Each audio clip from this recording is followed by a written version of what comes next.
Nolan drove without turning on the radio.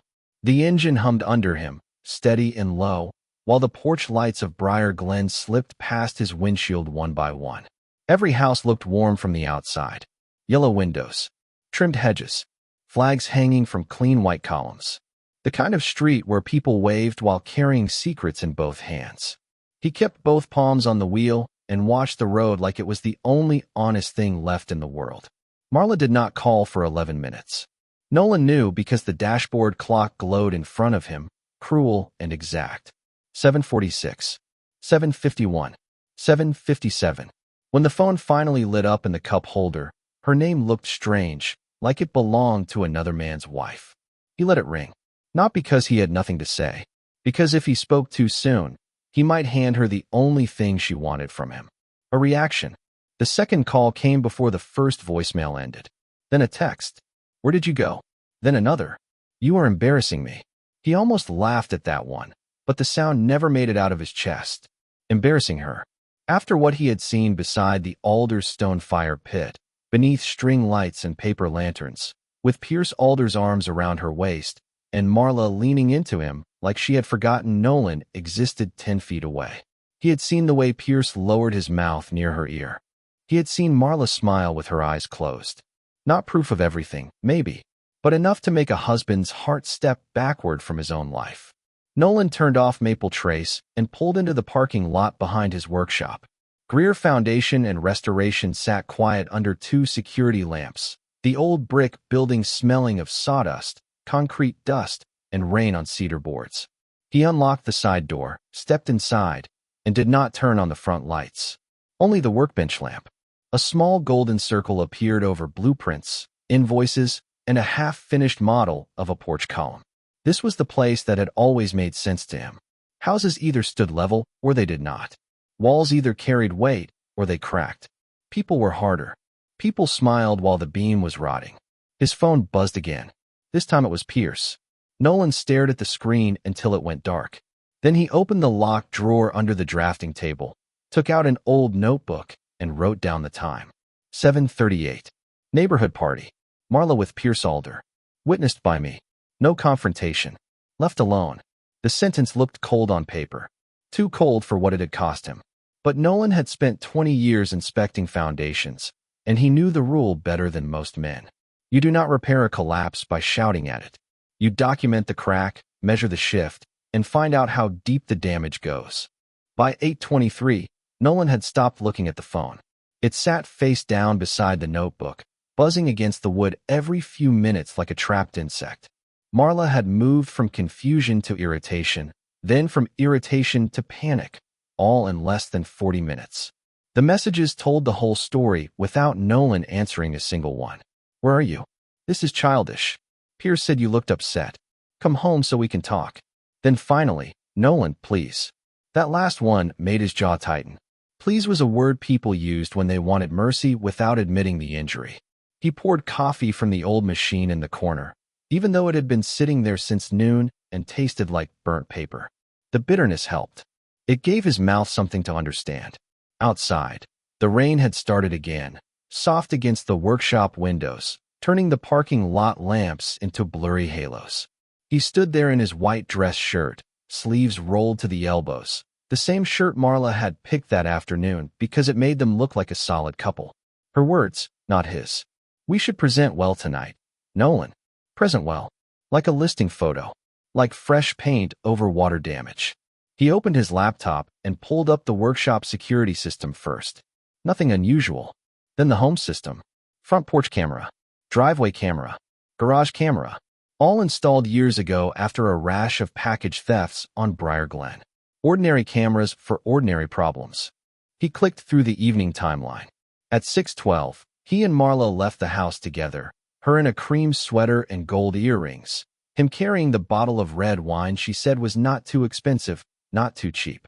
At 6:19, they crossed the street toward the party. At 7:41, Nolan appeared again on the sidewalk alone, moving slowly, not drunk, not angry, just quiet. That was important. Quiet could be misunderstood by people who needed him to look unstable. He saved the clip. Then he checked the driveway camera from the Alder house angle, the one that caught the street between both properties. There it was. At 7:37, near the edge of the frame, just beyond the line of parked cars, Marla and Pierce stood close by the side gate. The image was not perfect. Distance softened everything. But body language has its own handwriting. Pierce's hand rested at her lower back. Marla did not move away. Nolan watched it once. Then again. Then he exported the file and labeled it with the date, time, and location. His hands did not shake until after he finished. That was the part he hated most. The body always waited until the work was done before admitting the wound. At 9:05, a pair of headlights swung into the parking lot. Nolan looked up. Marla's white crossover rolled to a stop outside the workshop door. For a moment, she just sat there, framed by rain and windshield glass, her face lit by the dashboard. Then she stepped out without an umbrella, crossed the lot too quickly, and knocked like she still had the right to be let in gently. Nolan closed the laptop, slid the notebook into the drawer, and turned the lock with one careful click. Marla knocked again, softer the second time, then harder on the third. The sound traveled through the workshop like a loose nail inside a wall. Nolan stood behind the drafting table and watched her shape through the rain-streaked glass.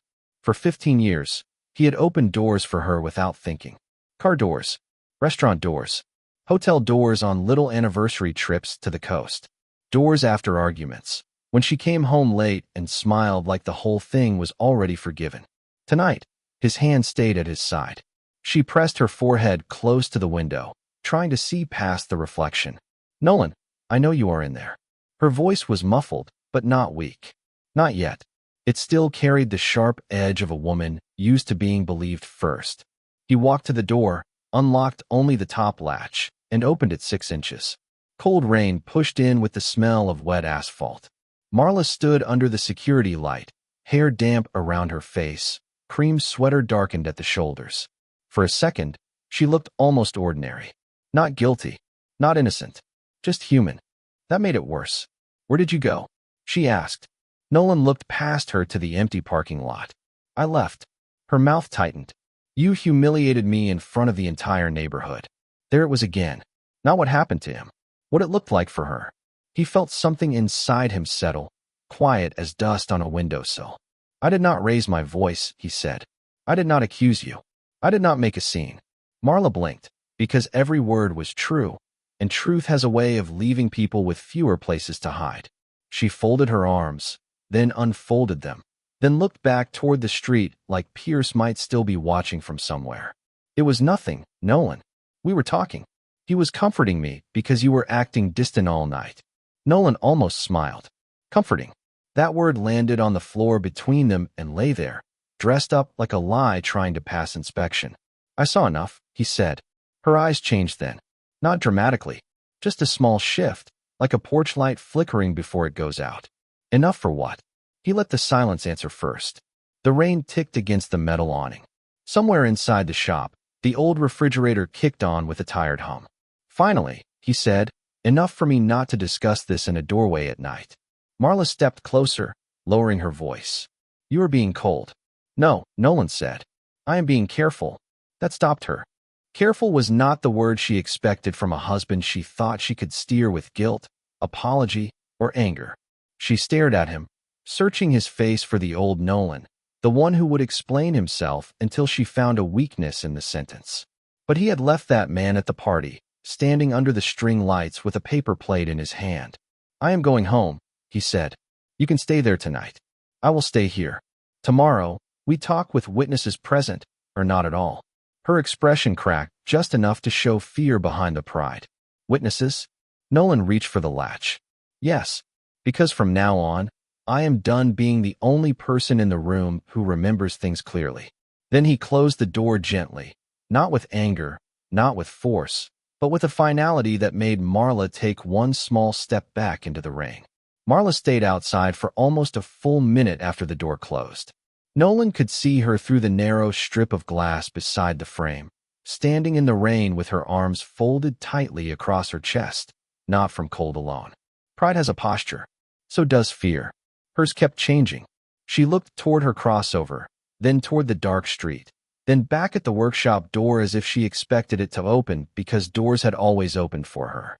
When it did not, she turned and walked away with careful steps, the kind people take when they know someone might be watching. The taillights of her car smeared red across the wet pavement, then disappeared toward Briar Glen. Nolan did not move until the sound of her engine faded completely. Then he exhaled, slow and uneven, and felt the room come back around him. The blueprints, the concrete samples, the old clock above the supply shelves. Everything ordinary, everything still standing. He slept in the upstairs office that night on a leather couch too short for his legs. Slept was the wrong word. He drifted in and out while the building creaked around him, waking every time his phone lit the ceiling with another message. Marla sent 12. Pierce sent 2. The neighborhood group chat sent more than 30. Nolan read none of them until dawn. At 5:38, gray light pushed through the blinds, and the world looked washed out, like someone had lowered the color on his life. He made fresh coffee, opened the laptop, and started with the group chat. At first, it was the usual polite nonsense. Great party. Loved the barbecue sliders. Who left the blue cooler? Then the tone shifted. Did anyone see Nolan leave early? Hope everything is all right. Marla replied at 8:16. He misunderstood something and decided to make it awkward. Nolan stared at that sentence for a long time. Misunderstood. That was the word people used when they wanted to move the blame into someone else's head. Not an action, not a choice, just his perception, faulty and inconvenient. He took a screenshot, saved it, and added it to the folder he had created before sunrise. He named the folder House Level. It was a private joke with no humor in it. At 7:15, he drove home. Not fast, not dramatic, just the speed limit through streets still wet from the storm. Briar Glen looked different in daylight. Smaller, less magical. The Alder house sat across from his with its stone columns and perfect lawn, the fire pit patio visible beyond the side gate. Pierce's truck was in the driveway, black and polished, with the logo of Alder Outdoor Living printed on the door. Nolan parked in his own garage and entered through the mudroom. The house smelled like lemon cleaner and Marla's vanilla candle. She was at the kitchen island in workout clothes, hair pulled back, phone beside her hand like a weapon she had not decided to use. You came home, she said. Nolan set his keys in the bowl. I live here. Her eyes flicked toward the hallway, then back to him. We need to fix what you did last night. That sentence almost broke something loose in him, but he held it down. What I did. She lifted her chin. People are talking. You walked out like I had done something awful. Nolan looked at the marble counter between them. He remembered paying for it after Marla said the old kitchen made the house feel dated. He remembered sanding the nursery room himself years earlier, before the pregnancy they lost, before grief turned into silence, before silence became a third person in the marriage. People are talking because you gave them something to talk about, he said. Marla's face hardened. Do not twist this. Pierce hugged me. That is all. He knew then that she had chosen the small version of the truth, the version that could survive casual conversation. A hug, a misunderstanding, an emotional husband. Clean words for a dirty crack. Nolan opened his phone, placed it on the counter, and played the driveway clip without handing it to her. The tiny figures moved across the screen under the distant glow of party lights.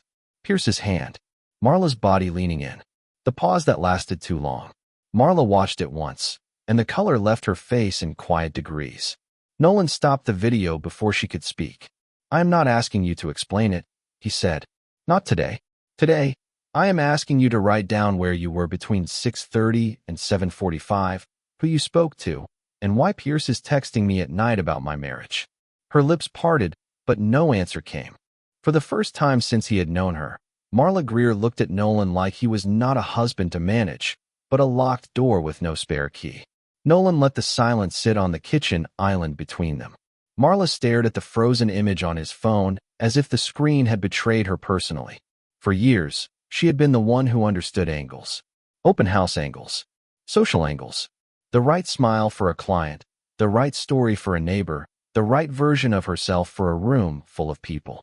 But cameras did not care about charm. Cameras did not soften the truth because someone looked good in candlelight. She reached for the phone. Nolan slid it back before her fingers touched it. No, he said. Her eyes snapped up. Are you recording me? Not right now. That answer bothered her more than yes would have. She stepped away from the counter and folded her arms, but the gesture had lost its strength. You are treating me like a criminal. I am treating this like a record, Nolan said. There is a difference. Marla laughed once, short and dry. This is insane. Pierce was upset about his separation. I was trying to be kind. Nolan looked toward the front window. Across the street, Pierce Alder's truck still sat in the driveway, clean enough to reflect the morning. Separation. That was new. Pierce had been married to Celia Alder for 18 years, and 2 weeks ago Celia had still been trimming roses near the mailbox, waving at Nolan with garden gloves on. Nobody had mentioned a separation. Not at the homeowners' meeting. Not at the party. Not in the neighborhood chat, where people could not even keep a lost dog quiet for 10 minutes. Nolan turned back to Marla. Then write that down. Her face changed again. You cannot be serious. I am. Time, place, reason, and what was said. If it was innocent, the truth should not need you to remember it differently tomorrow. That landed harder than he expected. Marla looked at him like he had spoken a language she did not know he understood. The old Nolan would have argued the emotion. The new one only asked for facts. By 8:30, he was back at the workshop with 2 overnight bags, his laptop, and a cardboard file box from the hall closet. Marla had refused to write anything. Instead, she had followed him room to room, talking faster with every drawer he opened. You are overreacting. You are punishing me. You are letting one awkward moment ruin 15 years. Nolan packed socks, work shirts, tax folders, the spare checkbook, and the small fireproof pouch that held their deed, insurance policies, and business documents. 15 years was not ruined by one moment, he said, without looking at her. One moment just told me where to start looking. At the workshop, he began doing what he knew how to do. He made a timeline. Not a dramatic one. A clean one. Dates. Calls. Unexplained late showings. Pierce's landscaping invoices that had appeared in Marla's real estate client folders. A charity auction where Pierce and Marla had both vanished from the main room for 32 minutes, according to the event photos posted online. A March receipt from a hotel lounge in Raleigh, charged to Marla's business card. On the same weekend, Pierce claimed he had been at a supplier expo. None of it proved everything by itself. Cracks rarely did. But when enough cracks lined up, they pointed to the load that caused them. At 11:12, Nolan called a family law attorney named Corbin Vale, recommended years earlier by a contractor who had survived a divorce with his business intact. Corbin did not sound surprised. Men always expected shock from lawyers. Good lawyers sounded like mechanics listening to engine trouble. Calm. Practical. Unimpressed by smoke. Do not confront the neighbor, Corbin said. Do not post anything.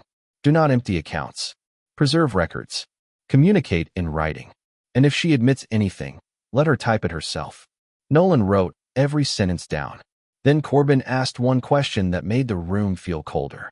Is your business fully separate from the marriage? Nolan looked at the wall where the first Greer Foundation and Restoration license hung in a black frame. He had started the company 3 years before Marla. But growth, equipment, accounts, and the workshop expansion had all happened after the wedding. Mostly because he worked 60-hour weeks while Marla called his clothes dusty and his hands rough at dinner parties. Mostly because he had believed building a life meant giving someone access to the rooms where you kept your future. I need to check, Nolan said. Good, Corbin replied. Check before she does. After the call, Nolan opened the company files and felt the story turn. Not emotionally, structurally. Buried inside a refinancing folder from 5 years earlier was an amended operating agreement he did not remember signing. His signature was there. So was Marla's, as witness. Beside it, a clause naming Marla as a potential beneficiary of a marital asset claim tied to the workshop expansion. Nolan read it twice. Then a third time. His stomach went quiet, the way it had the night before. Because this was no longer just about Pierce's hand at a party. This was about why Marla had spent 6 months asking about appraisals, equipment values, and whether the workshop land was still in Nolan's name. The affair might have been the crack he saw. But the foundation had been shifting long before the neighborhood lights came on. For 10 full minutes, Nolan did nothing but stare at the amended operating agreement. The paper was not loud. That was what made it dangerous. It sat under the workbench lamp, plain and dry, with clean margins and polite legal language, pretending it was just another form from a long-forgotten refinancing package. But Nolan knew what a hidden load looked like. He had seen beautiful porches sag because one support beam had been shaved half an inch too thin. He had seen fresh paint hide stair-step cracks in brick. He had seen sellers smile through inspections, hoping nobody would open the crawl space. This document felt like that. A painted wall with moisture behind it. He scanned it, saved it, printed 2 copies, then placed the original in a sealed envelope and wrote the date across the flap. His handwriting looked steadier than he felt. At 12:26, Marla texted again. "We need to talk like adults." Nolan looked at the message, then typed one sentence. "Send anything you want to say in writing." 3 dots appeared, disappeared, appeared again, then nothing. That silence told him more than a paragraph would have. At 1 o'clock, he drove to First Palmetto Bank, a squat brick building on the edge of town where the tellers still knew which customers wanted paper receipts. Nolan had banked there since before Marla knew his last name. The lobby smelled faintly of floor polish and old coffee. He asked for copies of all signature cards, loan amendments, and notarized documents tied to Greer Foundation and Restoration for the past 7 years. The branch manager, a narrow-faced man named Lowell Pritchard, came out with a customer service smile that weakened when he saw Nolan's expression. "This may take a little time," Lowell said. Nolan nodded. "Take what you need. I will wait." Waiting was something he knew how to do. He had waited on concrete to cure, on permits to clear, on storms to pass before lifting a roofline. But waiting in that chair, under fluorescent lights with a stack of outdated magazines beside him, felt different. It felt like sitting outside a doctor's office for a diagnosis he already feared. 43 minutes later, Lowell returned with a folder and a look that had lost its polish. "Nolan," he said carefully, "some of these were submitted through the online portal. Some were notarized off-site. I would recommend having your attorney review them." That sentence was dressed politely, but Nolan heard the body underneath it. Something is wrong. Back at the workshop, he spread the bank copies beside the operating agreement and began matching dates. The pattern surfaced slowly, then all at once. The workshop expansion loan, the equipment line of credit, the insurance value adjustment. Each document had been signed during months when Marla had insisted he was too tired, too distracted, too buried in work to handle paperwork properly. She had brought him folders at dinner. She had pointed at signature lines while talking about cabinet colors, client closings, and weekend plans. He had trusted the hand beside his. That was the part that made him lean back and close his eyes. Not the possible betrayal with Pierce. Not even the money. It was the memory of Marla sliding papers across the kitchen island with that soft smile and saying, "I already checked everything. Just sign here, honey." At 2:34, Corbin Vale called back after reviewing the scans. His voice stayed even, but the pauses changed. "Nolan, these documents are messy." "Messy how?" "Messy in the way that makes courts ask questions. Some language appears inserted after the original formation paperwork. Some signatures may need verification. Do you have clean copies from before the refinancing?"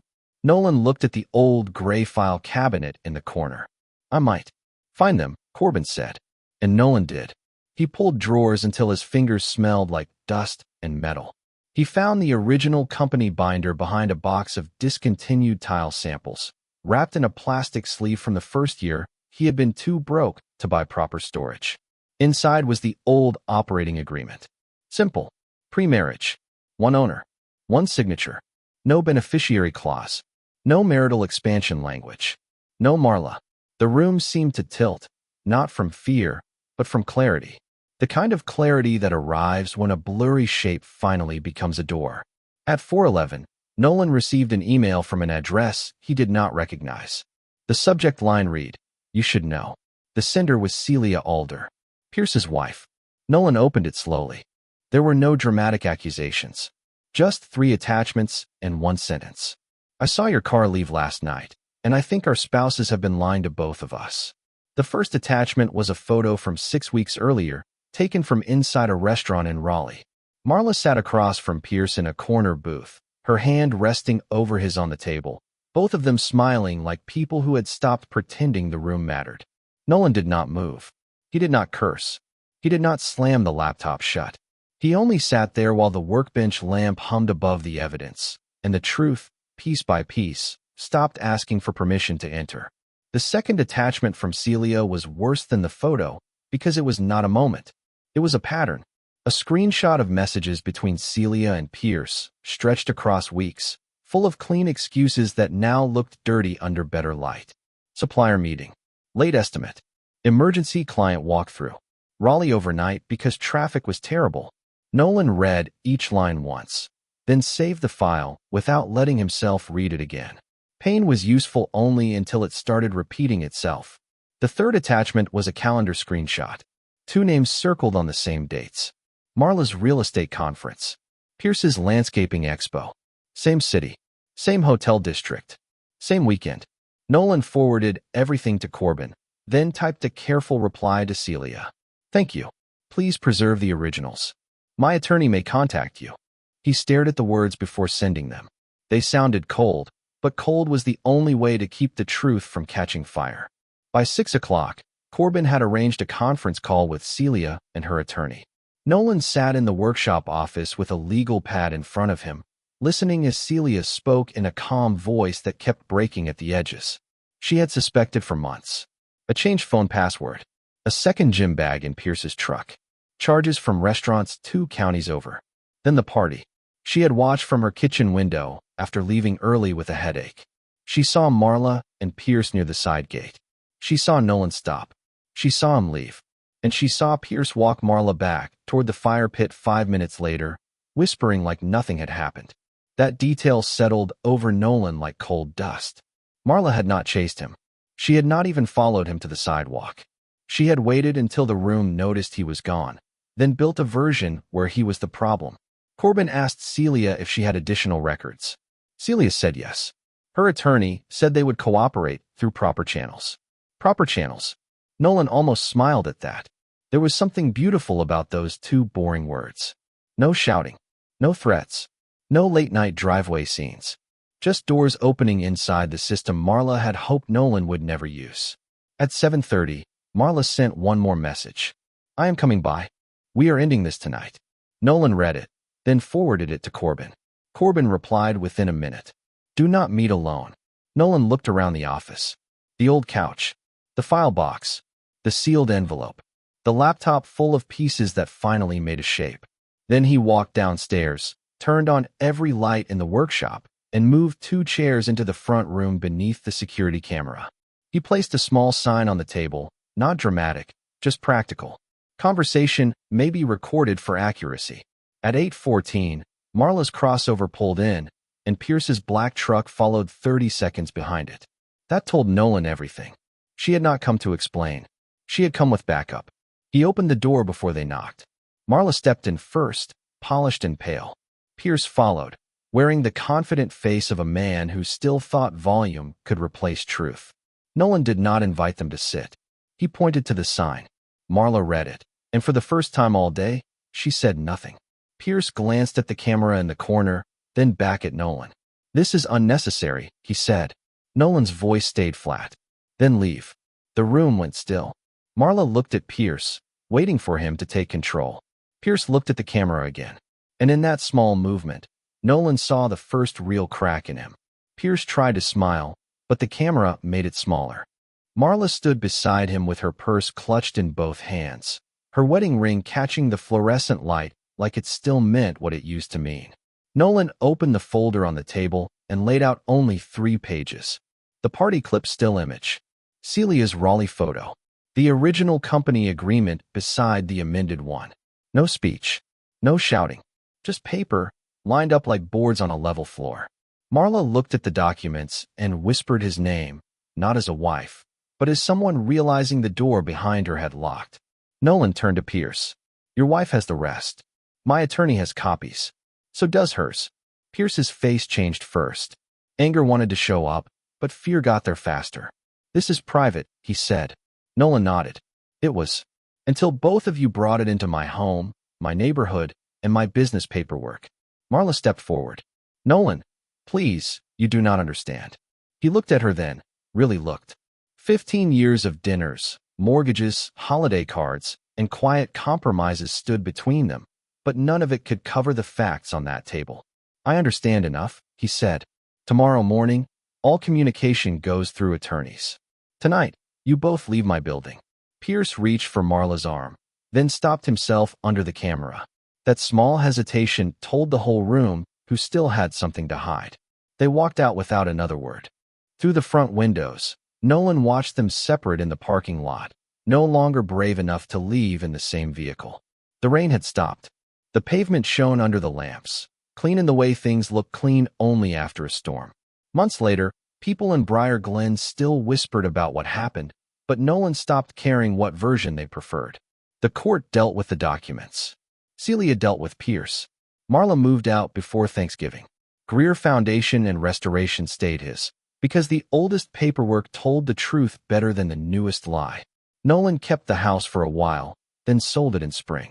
On the final morning, he stood in the empty kitchen, sunlight across the marble, and felt no victory. Just space. Sometimes leaving without a word is not weakness. Sometimes it is the first honest sentence a man says to himself.